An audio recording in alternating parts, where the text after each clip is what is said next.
सभी मित्रों को मकर संक्रांति की शुभकामनाएं। आज जब देश के अलग अलग भागों में लोहड़ी, पोंगल, बिहू और मकर संक्रांति मनाई जा रही है, तो देवभूमि उत्तराखंड में भी एक त्यौहार मनाया जाता है जिसे हम घुघतिया कहते हैं। इस त्यौहार में कौवों का बड़ा महत्व होता है। इस दिन जो भी पकवान बनाए जाते हैं सबसे पहले कौवों को खिलाए जाते हैं और उसके बाद घर के लोग प्रसाद के रूप में उन्हें ग्रहण करते हैं। इस दौरान एक स्पेशल पकवान बनता है जिसे हम घुघते कहते हैं। घुघते कैसे बनते हैं और उनको बनाने की क्या प्रक्रिया है ये तो मैं आपको बाद में बताऊंगा, लेकिन उससे पहले मैं आपको ये बताता हूँ कि इस त्यौहार को मनाने का चलन कब से शुरू हुआ और क्यों यह त्यौहार मनाया जाता है।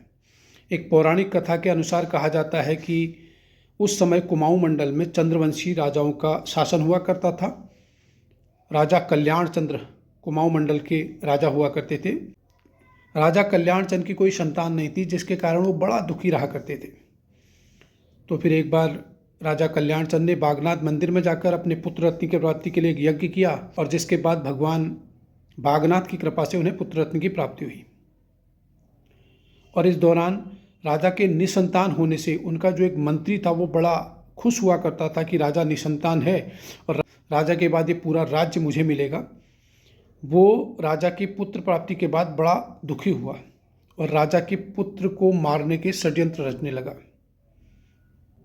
इस दौरान राजा ने अपने बेटे का नाम निर्भय रखा, लेकिन उसकी माँ महारानी अपने पुत्र को घुघतिया कह के पुकारती थी। माँ ने अपने बेटे के गले में एक मोतियों की माला डाल दी जिसमें कुछ घुंघरू भी लगे हुए थे और घुघतिया जब महल में इधर उधर चलता था तो घुंघरूओं की आवाज़ सुनकर वो बड़ा प्रसन्न रहता था और खेलता रहता था। और कहते हैं जब कभी घुघतिया जिद करता था तो माँ कहती थी अगर तू जिद करेगा तो मैं तेरी ये जो मोतियों की माला है, घुंघरू वाली माला है, मैं इसे कौवे को दे दूंगी। और वो इस दौरान कहती थी काले कौवा काले घुघती मवा खा ले, मतलब काले काले कौवे आ जाओ और घुघतिया की माला को ले जाओ। जिसके बाद घुघतिया चुप हो जाता था। इस दौरान कुछ कौवे भी आ जाते थे, कुछ पक्षी आ जाते थे, तो महारानी उनको कुछ दाना वाना दे देती थी। तो ये रोज़ का एक तरह से चलन सा हो गया था। तो जब भी महारानी इस तरह से काले काले कौवा काले घुघती मवा खाले कहती थी तो कुछ कौवे और कुछ अन्य पक्षी आ जाते थे, तो महारानी उनको कुछ दाना वाना दे देती थी। और जिसके बाद राजकुमार घुघतिया भी बड़ा खुश रहता था। लेकिन दूसरी तरफ वो मंत्री जो कुछ षड्यंत्र रच रहा था राजकुमार को मारने का, उसको एक दिन मौका मिला और राजकुमार जब सो रहा था घुघतिया, तो उसको लेकर जंगल की ओर चल पड़ा। वो घोड़े पर घुड़सवार हो जब जंगल की ओर जा रहा था तो घुघतिया के जो गले में जो घुंघरू और मोती की माला लगी हुई थी वो आवाज़ कर रहे थे, घुंघरू बज रहे थे। तो इस दौरान कौवे, बहुत सारे कौवे उसके आसपास आके इकट्ठे हो गए और कौवे भी उस घुड़सवार के पीछे पीछे यानी कि मंत्री के पीछे पीछे जंगल की ओर जाने लगे। और कहते हैं जब मंत्री राजकुमार को जंगल की ओर जा रहा था तो कौवे उसको छुड़ाने के लिए उस मंत्री के ऊपर आक्रमण करने लगे, मतलब अपनी चोंच से मारने लगे। और इस छीना झपटी में जो घुघतिया था उसके गले से मोतियों की माला गिर गई और वो कौवे ने उठा ली और कौवा उस माला को लेकर महल की ओर चल पड़ा। और जब वहाँ महल में घुघतिया को लोगों ने नहीं देखा तो सारे लोग चिंतित हो गए कि कहाँ गया घुघतिया, कहाँ गया। सब लोग, महारानी रोने लगी।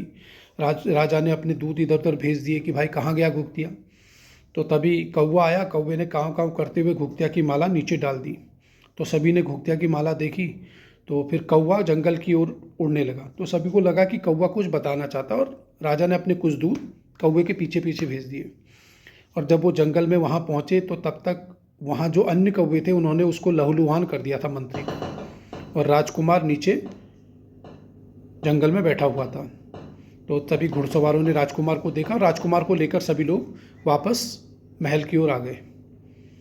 तो इस दौरान कहते हैं जब राजकुमार महल आए तो सभी ने खुशियाँ मनाई और मतलब कौवों ने उनके बेटे की जान बचाई, इसलिए उन्होंने बहुत सारे पकवान बनाए और कौवों को खिलाए।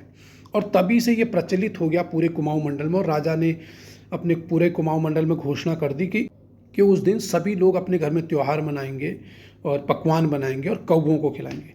और तब से ये प्रक्रिया आज तक चली आ रही है। तब से ये जो चलन है, तब से ये जो हमारा त्यौहार है आज तक चला आ रहा है।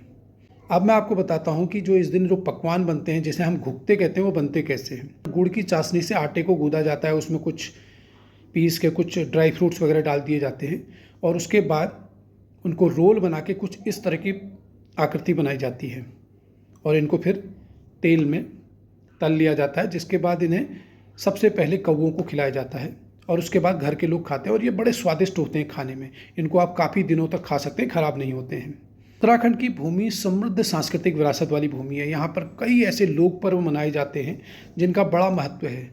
कई लोक पर्व प्रकृति को समर्पित हैं, कई लोक पर्व पक्षियों को समर्पित हैं, कई लोक पर्व ऐसे हैं जो पहाड़ों को और अन्य प्राकृतिक संपदाओं को समर्पित हैं।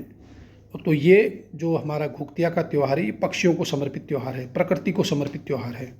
और उत्तराखंड के कुमाऊं मंडल में स्पेशली ये बहुत धूमधाम से मनाया जाता है। बच्चे सुबह सुबह घुघते की माला अपने गले में डाल देते हैं और काले कौवा काले घुघुती मवा खाले ले कौवा बोड़ मुख दे सुनु गौड़ बच्चे गाते हैं और कौवों को ये पकवान खिलाते हैं।